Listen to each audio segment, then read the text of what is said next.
তোমরা কি জানো ইসলাম আমাদের শুধু নামাজ, রোজা বা হজ্জের দিকে গুরুত্ব দেয়নি, বরং ইসলাম এমন এক পূর্ণাঙ্গ জীবন ব্যবস্থা যেখানে কাপড় থেকে কবর, ঘর থেকে গলি, সব জায়গায় পরিচ্ছন্নতার হুকুম রয়েছে। কিন্তু আজ আমরা কি এই শিক্ষাকে যথাযথভাবে মানছি, নাকি শুধু জানি কিন্তু করি না?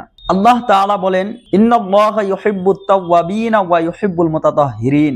নিশ্চয় আল্লাহ তাআলা তওবাকারী ও পবিত্রতা অর্জনকারীদের ভালোবাসেন। এখানে ইউহিব্বুল মুতাতাহহিরিন শব্দের মাধ্যমে আল্লাহর ভালোবাসা পাওয়ার অন্যতম মাধ্যম হিসাবে পরিচ্ছন্নতাকে তুলে ধরা হয়েছে। রাসূলুল্লাহ সাল্লাল্লাহু তাআলা আলাইহি ওয়াসাল্লাম বলেন, আত-তুহুরু শাতরুল ঈমান। পরিচ্ছন্নতা ঈমানের অর্ধেক।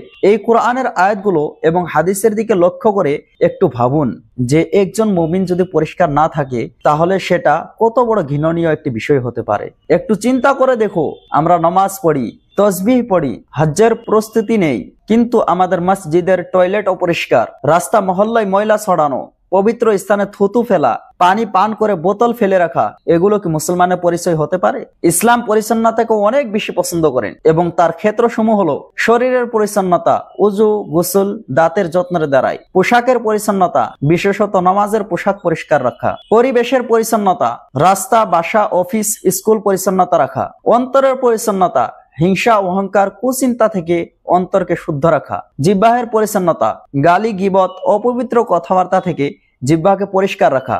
আর যদি আমরা এই পরিচ্ছন্নতাকে বাজিয়ে না রাখি তাহলে অসুস্থতা চড়বে, ফেরেশতারা দূরে থাকবে, দোয়া কবুলে বাধার সৃষ্টি হবে, আল্লাহ তাআলার ভালোবাসা আমাদের থেকে দূরে চলে যাবে, মানুষ ও সমাজ তোমার প্রতি ঘৃণা পোষণ করবে। জেনে রেখো, পরিচ্ছন্নতা কোনো বিলাসিতা নয়, বরং মুসলমানের এক মৌলিক বৈশিষ্ট্য। তুমি যদি একজন প্রকৃত মুমিন হতে চাও তাহলে নিজের অন্তর থেকে শুরু করে পরিবেশ পর্যন্ত সবকিছু পবিত্র রাখতে হবে।